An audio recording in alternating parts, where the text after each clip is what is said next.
Your Grace, what is the basis of your teachings?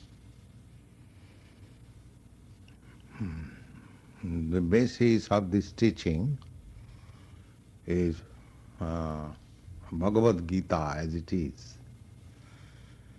And I have already published my book, this Bhagavad Gita as it is. This book is not new. It is very old book, at least 5,000 years old, and it is very widely read all over the world. In your country, I have seen there are about more than 25 different editions, English.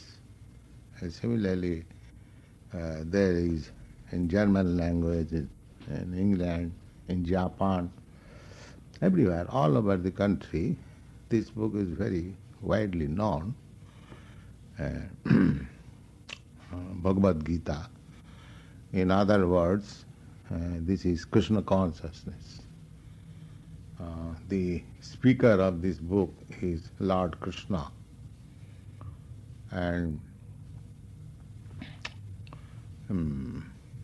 the subject matter of this book is what is our relationship with God.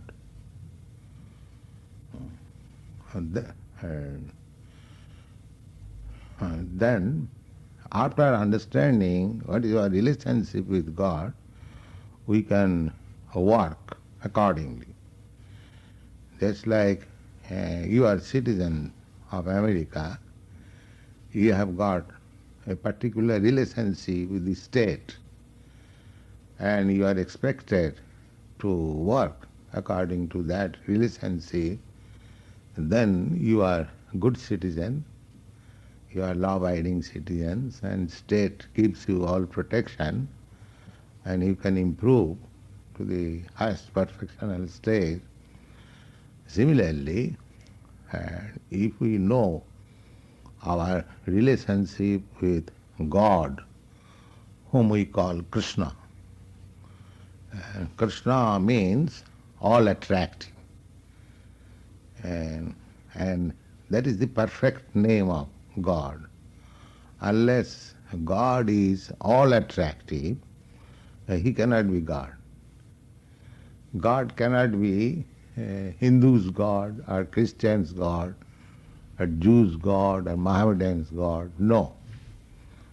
God is for everyone. And he is all attractive. He is fully opulent. He is fully in knowledge, perfect in knowledge, perfect in beauty, perfect in enunciation, perfect in fame, perfect in strength. In this way, he is all attractive. So, we must know our relationship with God. That is the first subject matter of this book, Bhagavad Gita as it is. Then if we understand our relationship, we can act accordingly. At the present moment, we are, some of us, declining God. There is no God. Some of them have little conception of God. God is great, but they do not try to understand what is actual relationship with God. They are not very serious.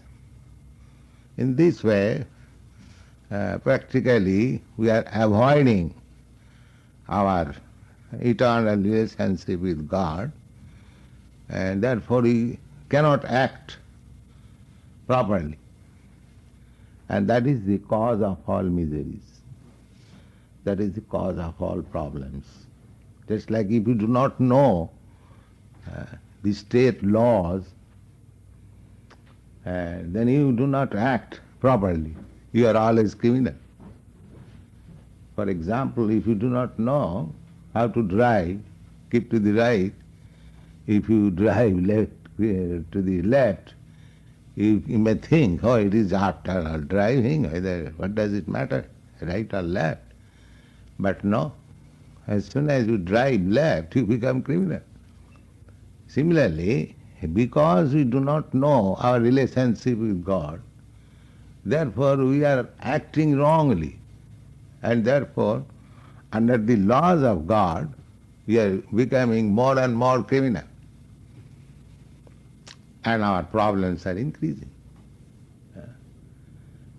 Therefore, in spite of advancement of education, science, civilization, a nice dress, car, and everything, nobody trusts nobody. You see?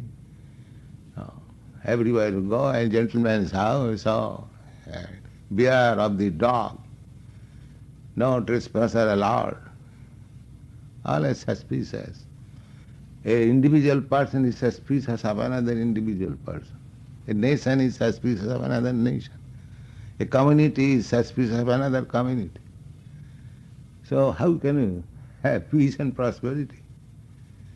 Suspiciousness means animalistic. If dog is suspicious of another dog, as soon as it finds another dog, it immediately begins to bark. Oh. So is that human civilization? So what is the mistake of the human civilization? The mistake of the human civilization is that they have forgotten the relationship with God. Here is the scientific statement of our relationship with God. And then, according to that relationship, exactly in the same way, just like understanding your relationship, your citizenship in a state, you can act nicely. Similarly, if you know our relationship with God, we can act very nicely, and that is peaceful life. And besides that, this life, the present life, is not all. We have got life after death. That is a fact. Just like we are continuously in life, in this present life. You were a child, I was a child. Every one of us were a child. That was a life. Then we became boy. Then we became youth. Now I am becoming old. And generally, when this body will be useless, I will have to take another body. This is the way. Unfortunately, the people, they do not believe in the next life. Although in everyday affair they are experiencing that I am eternal. I can remember the days of my childhood. I can remember the days of my youthhood, my boyhood, and I am still working. That means I am continuously there, although my body in different ways has changed. So it is a fact that even after changing this body, you will have another body. Just like you are sitting in this room. Now, if you vacate this room, that does not mean you are finished.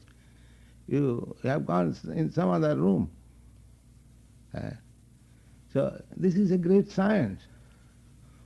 And people are neglecting this science. They have no information. There are so many departments in the university, technological, medical, engineering. But where is the department to know and understand what is this life?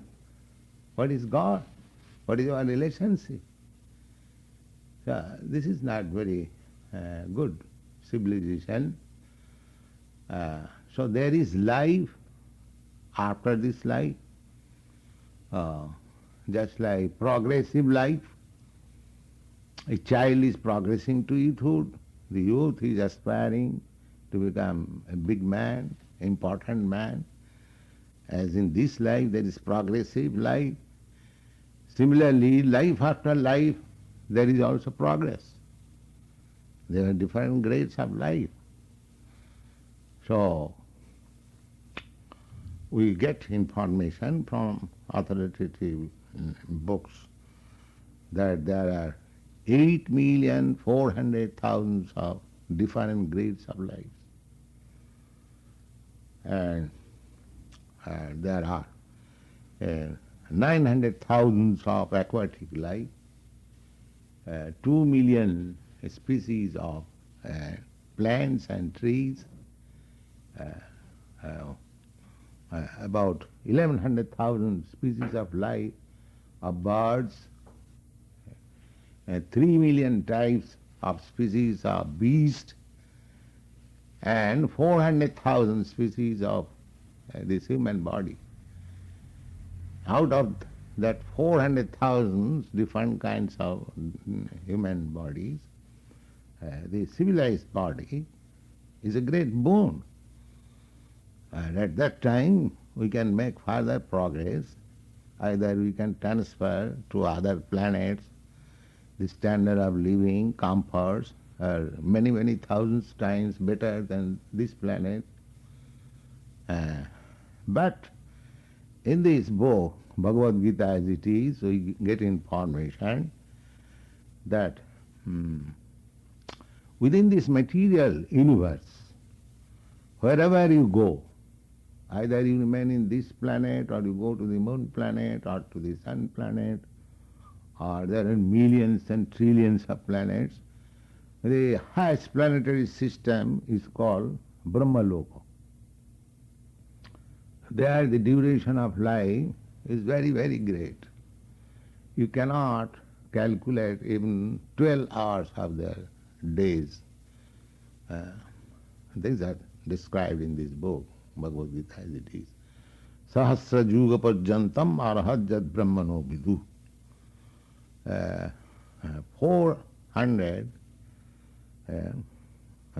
3,000 years is the duration, 403,000 of years, solar year, is the one unit of yuga. Such 1,000 yugas makes 12 hours of the Brahmalok planet. Similarly, they live there for 100 years. But these four things, namely birth, death, old age and disease, these four things are everywhere. Either you live in this planet or moon planet or sun planet or any other planet. The duration of life may be very, very great. Just like in comparison to the ant, our life, human being, we have got 100 years age. So to the ant it may be very astonishing. Oh, how such a great length of time one can live. Similarly, we may be astonished by hearing 12 hours duration of Brahmaloka, but actually there is. But still, you cannot avoid death. Death is there. So from this book, we understand from the version of Krishna or God that abrahma bhavana lokan punaravartinajya. Even if you go to the highest planetary system, again you have to come back. In this way, all living entities are rotating from one planet to another, from one species of life to another. So, but we don't want this, actually. If I say that if I give you a nice body, youthful body, and eternal body, full of knowledge, would you not like to have it? Nobody likes old age, nobody likes death, nobody likes to die, nobody likes to take birth again. enter into the womb of mother and live there 10 months, airtight packed. Nobody likes. But what is the solution? Is there any solution by the scientist? No scientist can say, all right, we shall stop death, we shall stop disease. They can manufacture nice medicine to counteract disease, but they cannot manufacture anything which will stop disease. You can fight against death very nicely, but you cannot stop death. These are the problems. But there is no education in the modern civilization. How to stop death, how to stop disease, how to stop old age, how to stop birth, how to attain eternal life, how to attain blissful life. They have no education. But this Krishna consciousness movement, although it appears a new movement in your country, but it is known to the world, but nobody had previously attempted to put these ideas and movement in practical shape. So that I am doing, that I am attempting. And with this mission, I come to your country with the hope that if the American people take it very seriously, then it will be the greatest contribution to the world. So I have already published my magazines and my books in this connection. So if people take advantage of this movement, try to understand these books, they will be benefited greatly. That is the basic principle of my teaching. It is the most perfect humanitarian work. Try to understand. I invite anyone and take it diligently. Put your arguments, logic, understanding, and you'll find it is sublime. And that is the basic principle of my movement. Very good. Let's pause here. Let the tape just advance a little. I think that matter around 10. That would make a good segment. Consciousness. The next question. Now, this is the basic principle of Krishna consciousness. So, for attaining Krishna consciousness, there are several stages. The first stage is faith or inquisitiveness. Just like you have come to me. This is the first stage. Out of inquisitiveness or some faith that these people are teaching Krishna consciousness. We have heard it is very nice. Let us see what it is. This is the first stage. This is the first stage. One should be inquisitive and have little faith or little respect for Krishna consciousness.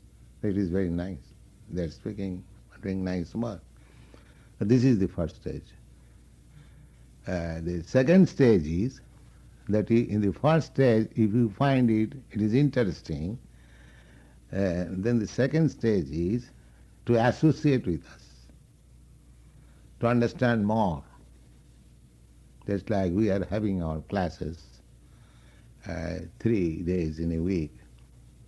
We are having class in the morning daily, but for public, we are holding classes in the evening from 7 to 9 in our temple. Perhaps you know. You had been yesterday there. So we are holding classes there and discussing on this book, having kirtan, distribution of prasadam, food. It is very nice.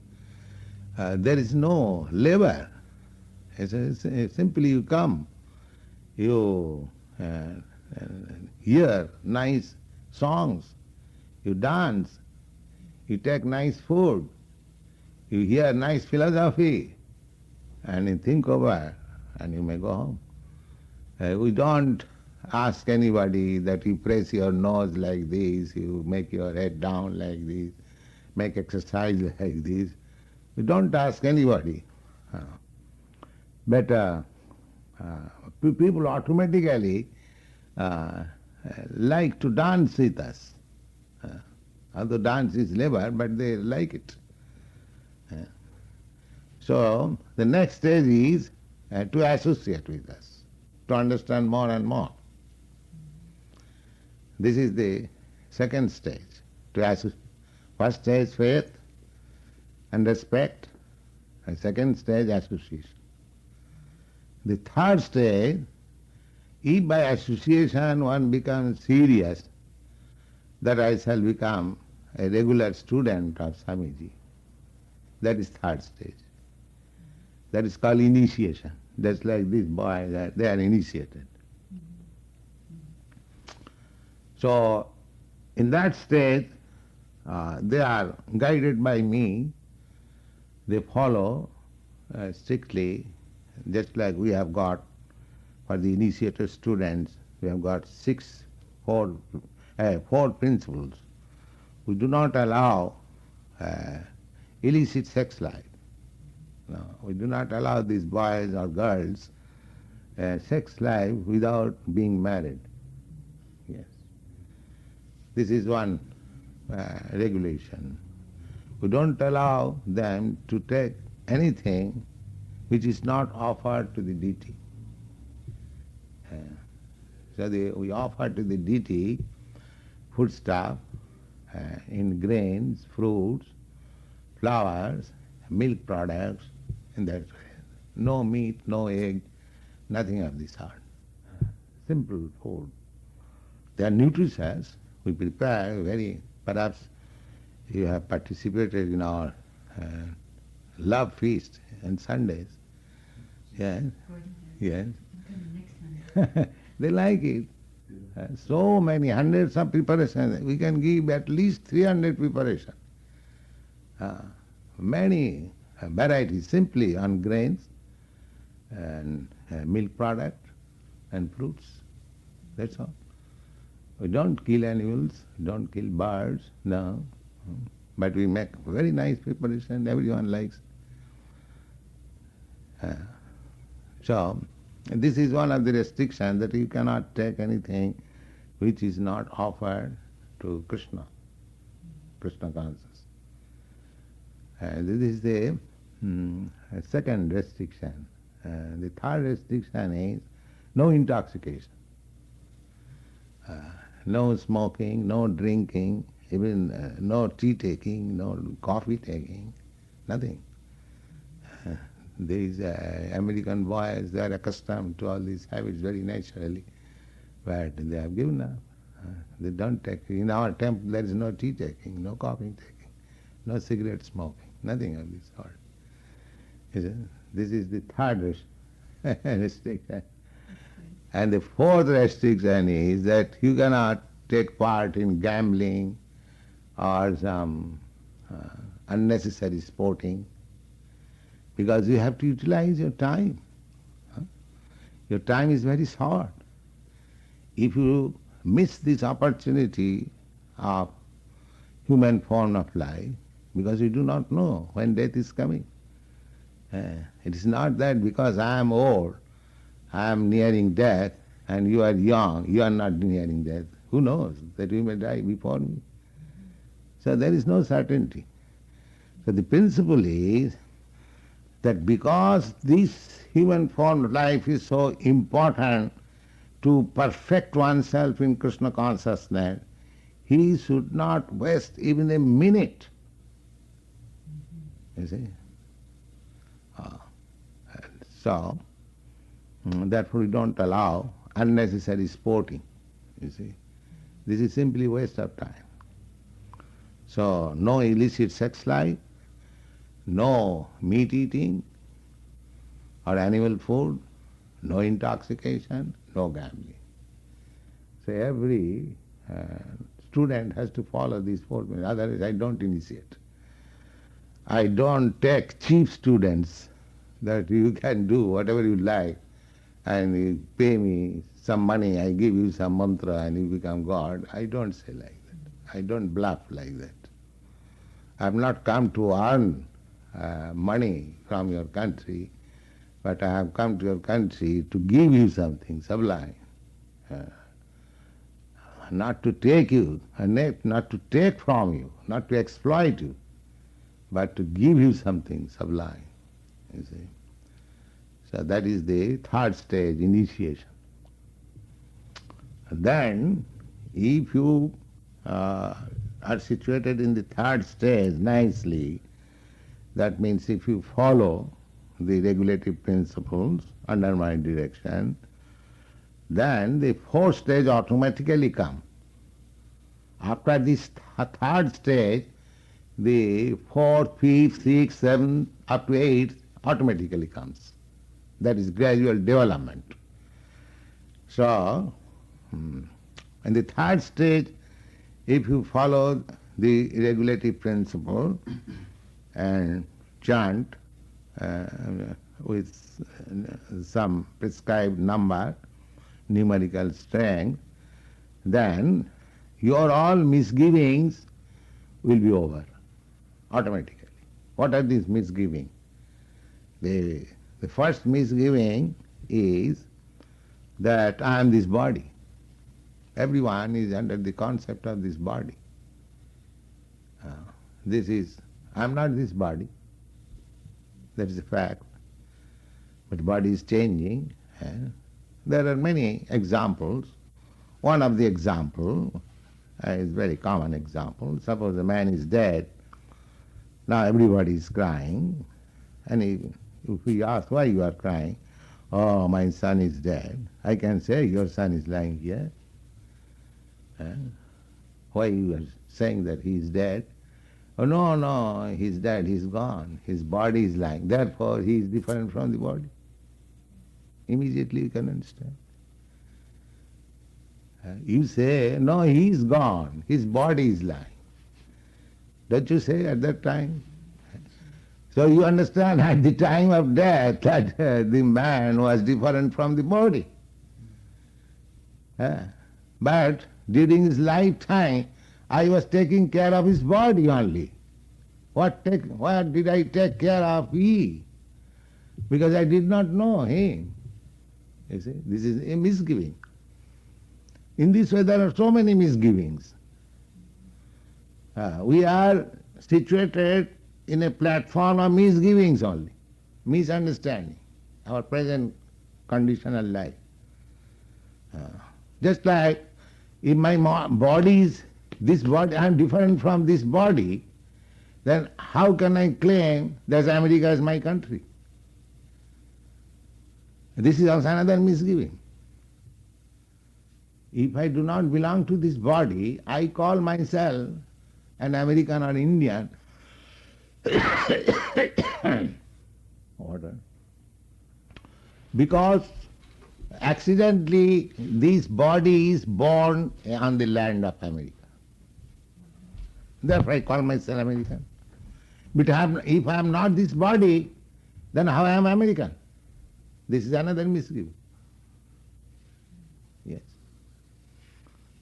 Then I am calling you as my son. You are calling him as your son. But what he is? He is a product of your body. So, if you are not this body, how is your son? In this way, you go on. As soon as you study nicely that you are not this body, you will find that you belong to none of this. You are free. I say, this is called Brahma realization, spiritual realization. This stage, when you understand that I am not this body, I do not belong to this country, I do not belong to this family, I do not belong to this society. This is negative. Some philosophers are trying to make these things void.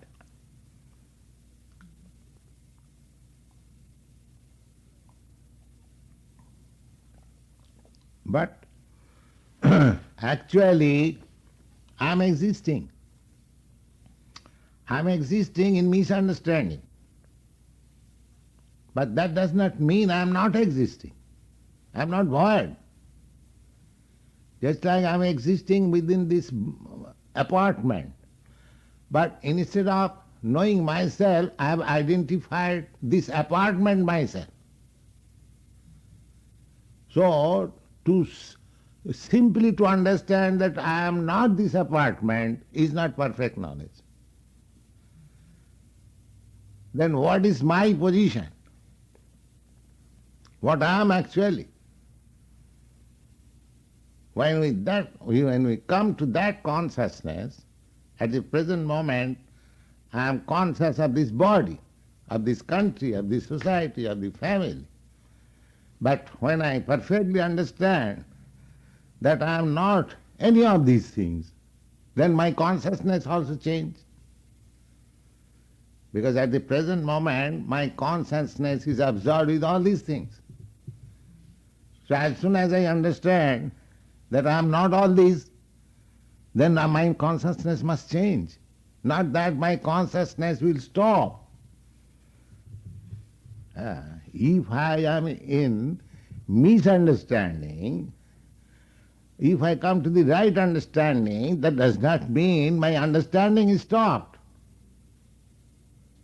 Rather, my understanding becomes purified.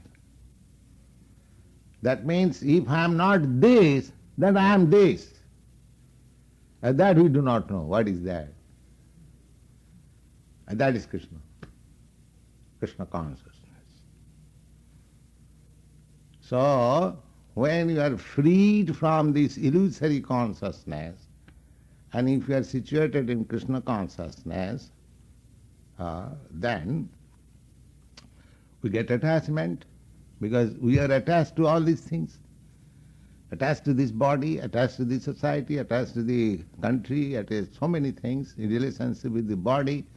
Now, after negating my identity with this false identification, when I come to the right point, then I understand that I am Krishna's. I am Krishna's. Then your attachment for Krishna increases, because you transfer the attachment. Just like a child is attached to play, but when he grows up, his attachment is transferred to study. That does not mean he gives up the attachment for playing, that attachment is lost. No, attachment must be there. But that is transferred or purified. So, Krishna consciousness means purified consciousness, real consciousness.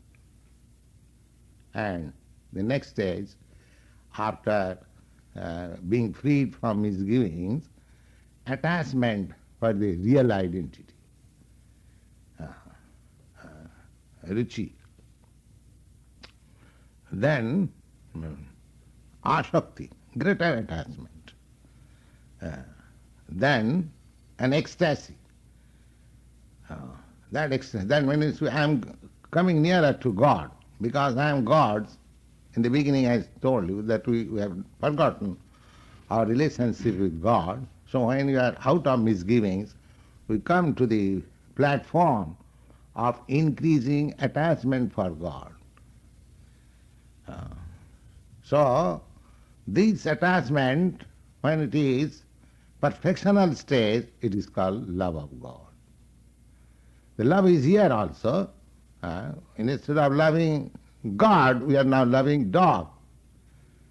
Love is there. But when you are out of misgivings, you transfer your love from dog to God. These are the different stages to come to the how do you attain Krishna consciousness? These are the stages. So, if we follow cautiously and sentiently and these 6 stages of development, you come to Krishna consciousness automatically.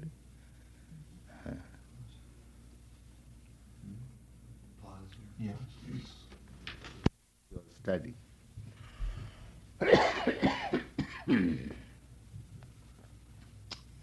This meditation and breathing exercise is not part of a study. Because we are following a method which is a direct method. I'll give you the example, just like there is a skyscraper house,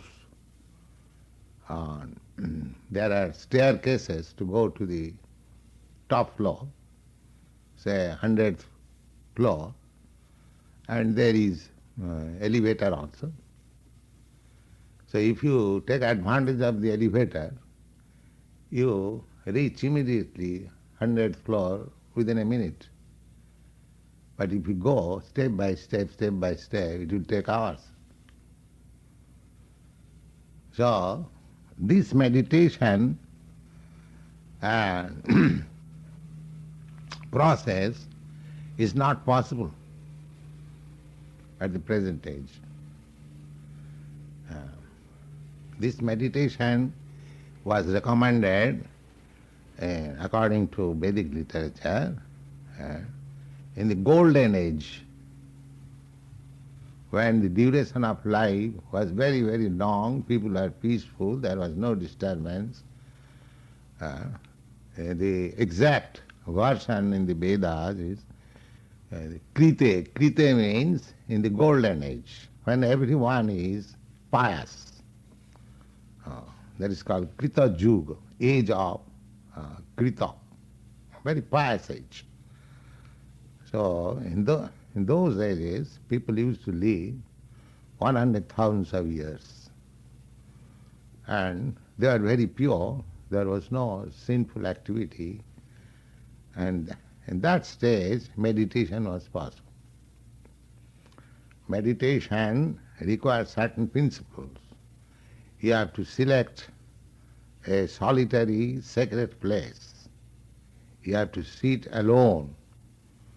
You have to close your eyes half, not full. If you close your eyes full, then you sleep. And you have to concentrate on the tip of your nose.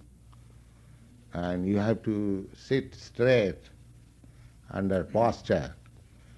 And then you have to exercise breathing. If your inhalation is going this side, then you have to breathe this side. There are so many processes. So these things are not possible because our mind is so disturbed. We are engaged in so many outside work. It's not possible to concentrate. You cannot find out a solitary place. The so-called meditation going on in a class, that is not meditation. Meditation cannot be performed in that way. It must be a very solitary place, sacred place. And you have to do it alone. You see? So these facilities are not available at the present age. Besides that, that meditation process will take you a very long time to realize yourself.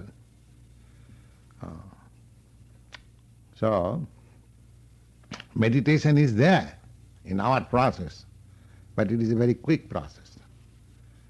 What is that? We loudly chant Hare Krishna. So even if your mind is diverted to some other subject, you will be forced to hear Hare Krishna. You have to apply your mind. You see, either you take it or somebody is disturbing, or you are enjoying. You are forced to turn your mind to this side. And if we go on chanting for a short time, the meditation is always there. And with the dancing, the breathing is also there. But it is a shortcut policy. That policy, the yogic meditation or breathing exercise, samadhi, it is already there in our process. But we don't take in that prescribed way of meditation because that is not possible in this age. It is very difficult. So, meditation and breathing exercise is not a part of our program, but it is automatically performed by this process of chanting Hare Krishna, Krishna Krishna, Hare Hare, Hare Ram, Ram Ram. That is automatically done.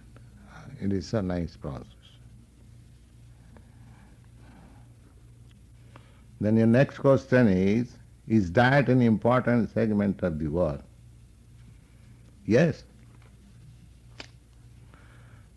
Diet is very important thing. Just like when a patient goes to a physician, he prescribes a certain type of diet. Why? That's a practical fact. Why you accept a physician prescription of diet? Suppose a man is suffering from diabetes.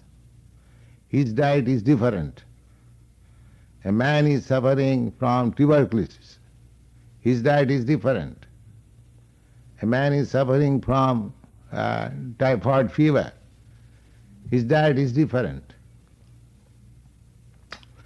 Therefore, diet shall not be extravagant or whimsical. They must be selected. First of all, we have to see what is the diet of the human being. Actually, I've read in some scientific magazine, a medical magazine, that our teeth is not meant for eating meats. These teeth are meant for eating fruits. Actually, the shape of the teeth is like that, just like sharp knife. You can approach, you can take immediately. But if you take one piece of meat, you cannot eat so easily with these teeth. So first of all, you have to understand what is your diet. So your diet is different from animal's diet.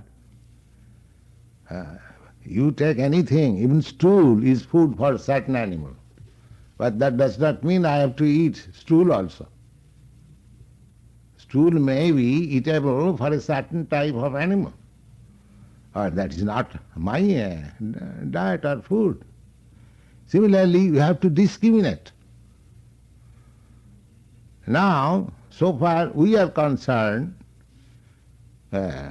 Krishna conscious person, we are studying Krishna conscious. What is our diet?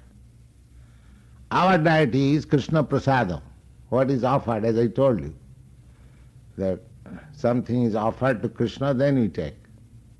We don't take anything direct, just like these fruits. We have first of all offered to Krishna. Here is a plate. Then we take. That is our system. Even if we take vegetables, fruits, we don't take directly. We first of all prepare or cut into pieces, offer to the deity, then we take. Now, the idea is that we take the remnants of food offered to Krishna. Now, when you offer something to some respectable person, you ask him, what can I offer you? If I go to your house and if you want to offer me something to eat, you will ask me what I wish to eat. That is the etiquette. But similarly, we have to offer Krishna what Krishna likes to eat. So how we can know? In this book we have the things what Krishna wants. He says, you give me food stuff, patram puspam phalam toyam. Fruits, flowers, grains, milk, like that. So, our deity is Krishna Prasadam. Therefore, Krishna wants these things, we prepare these things, and we eat the remnants of food. If Krishna says that you give me meat, then we can offer Krishna, meat also. But Krishna does not say that. Krishna says, give me fruits, flowers, grains. So we have no quarrel with the meat eaters. Let them do whatever he likes. But our concern is that unless Krishna takes, we don't take. So in order to become Krishna conscious, this is necessary. Just like an important segment of the work. We cannot accept anything which is not offered to Krishna. Therefore, this diet, this sort of diet, as we have tasted in our love feast, that is important. We cannot take outside the scope. So in that sense, diet is important. Besides that, from health point of view also, you require a balanced food, carbohydrate, starch, protein and fat. That is scientific. So fat we are getting from milk, butter. See, if I can get fat from milk and butter, why shall I kill the cow, an animal? This is humanity. My necessity is to get some milk and fat. The cow is supplying you milk and fat sufficiently. Why should you kill it? I am going to be Krishna conscious, God conscious, and I am killing another God's creature. So, it is very important work to select that, if anyone is serious to become Krishna conscious or God conscious. Therefore, in our program, meat eating is forbidden. So diet is very important in that sense.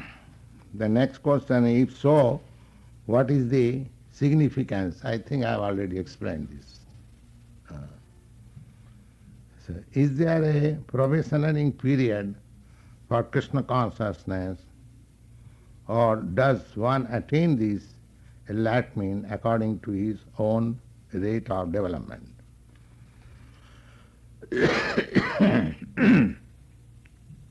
Yes, everything requires little enthusiasm.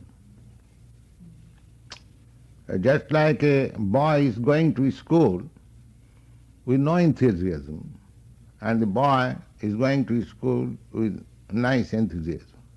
One boy is passing in the first class, first division, and another boy is failing, or he is passing in the third division. So, the probation period, of course, I have already explained, to associate with us. The second stage. First stage is faith and respect. The second stage is association. That is probationary period. And so far, attaining the enlightenment according to one's rate of development, that development depends on your enthusiasm. How far you are serious. But one should become very serious. That is the law in every sphere of achievement. So, for attaining to the perfectional stage of Krishna consciousness, one should be very much enthusiastic. Yes, I must. attain to the perfectional stage in this life. And then one should be patient also. Enthusiasm does not mean if I attempt something immediately, the result is immediate.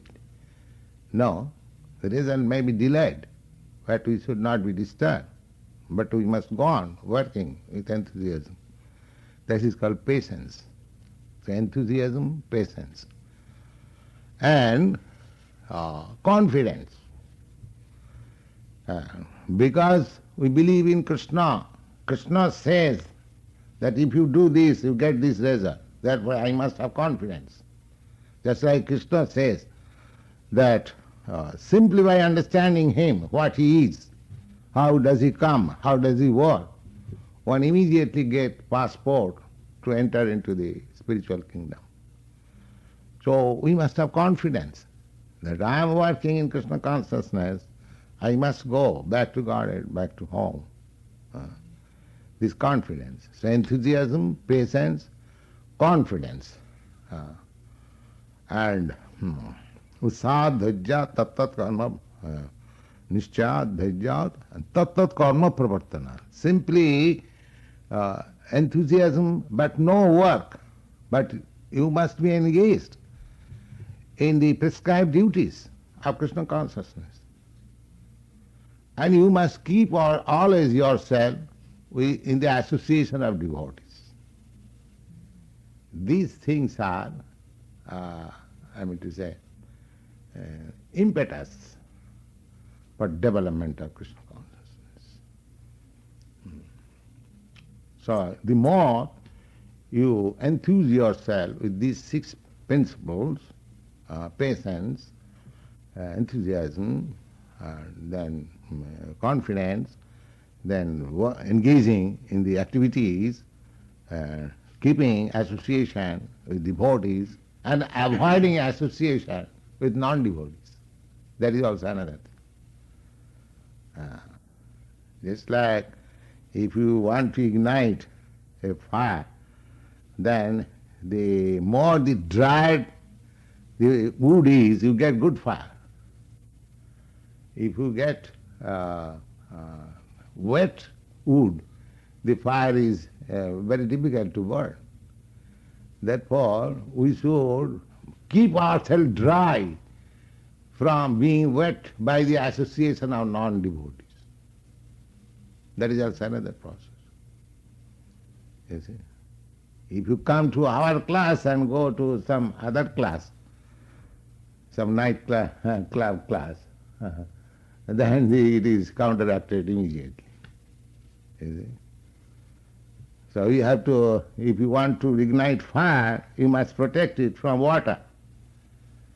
And if you ignite fire and pour water, then what is the benefit? Nothing. So, to make progress in Krishna consciousness, you have to keep company with the devotees. Similarly, you have to avoid the company of non-devotees. So these 6 principles will develop Krishna consciousness. And then your last question is, does Krishna consciousness bring in karmic action as part of its belief? Yes, Krishna consciousness activities and apparently seem to be karma. We must understand what is the difference between karma and bhakti. Just like we are using these tape records, this microphone. So if you go to a politician, you will find the same paraphernalia. And I am speaking, and he is also speaking, the interview. So apparently it appears all the same. But this is bhakti and that is karma. Then what is the difference between bhakti and karma? Karma means you do something, and whatever you do, there is result. So you take the result also. Suppose you do some business. So the result is $1 million profit. So you take it. And the result is $1 million loss. You take it. This is karma.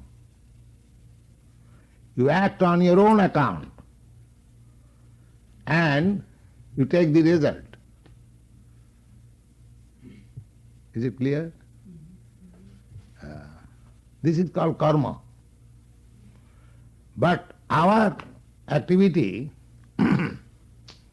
is for Krishna. So we act. If there is profit, it is Krishna's. If there is loss, it is Krishna's. We are unaffected. We are making this preaching work of Krishna consciousness. If somebody comes, he is Krishna's, he is not mine. This boy is serving me, not for my sense gratification, for developing Krishna consciousness. Similarly, if he goes to serve a master, he serves the master for the sense gratification of the particular person. Therefore he pays him. So he does not serve that master. He serves that payment.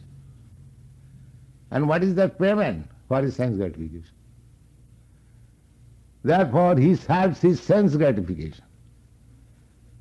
The karma is serving one's sense gratification.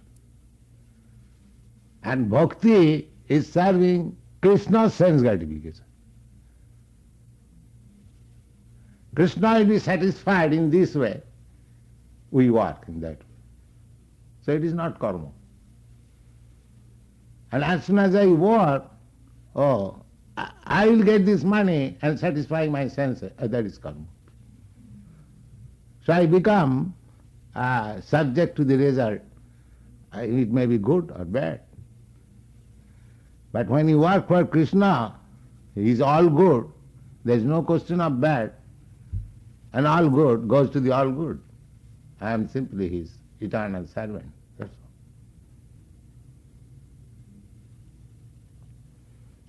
all. Another example, this finger takes some foodstuff and gives to the stomach.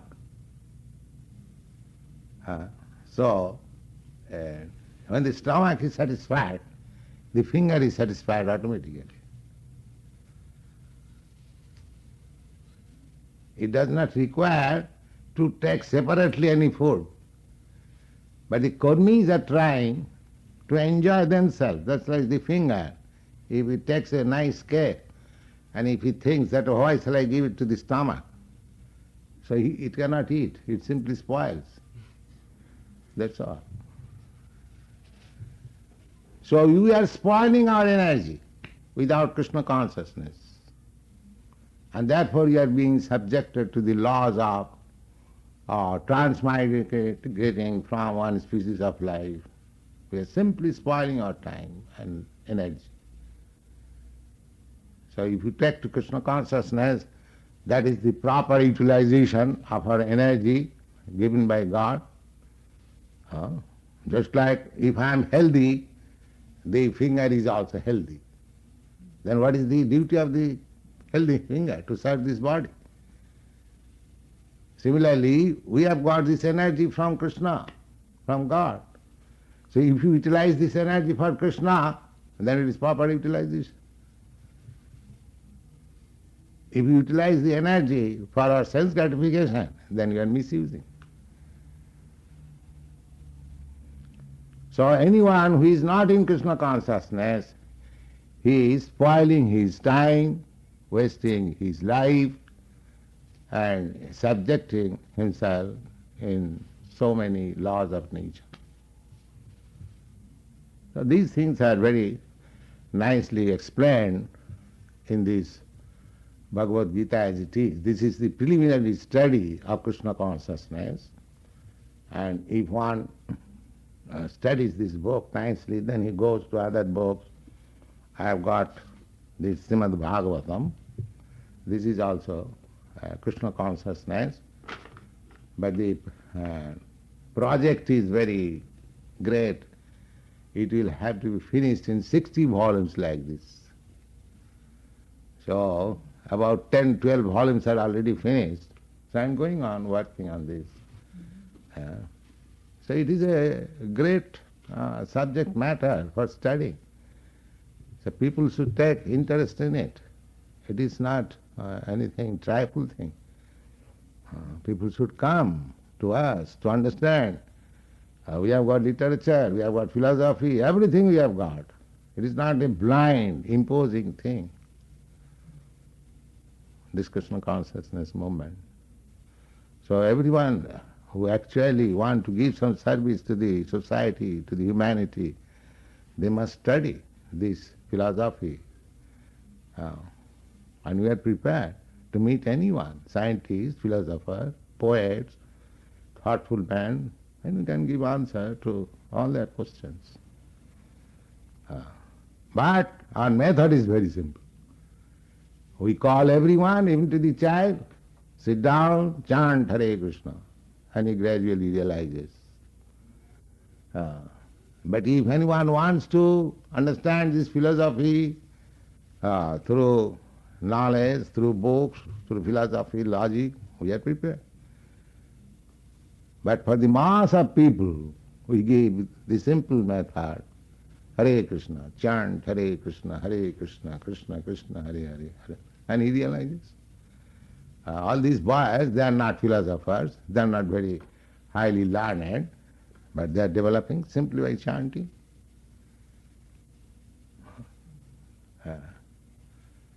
This is so nice. It is for the greatest scholar, and it is for the innocent boy. Therefore, it is universal. Even for the animals. Yes, we have seen. Sometimes dogs, they also dance with this Krishna consciousness chanting. Yes. So, and it's very effective. yes. So you should cooperate with us. So your questions are finished. Any extra question you can ask if you like. Oh, I want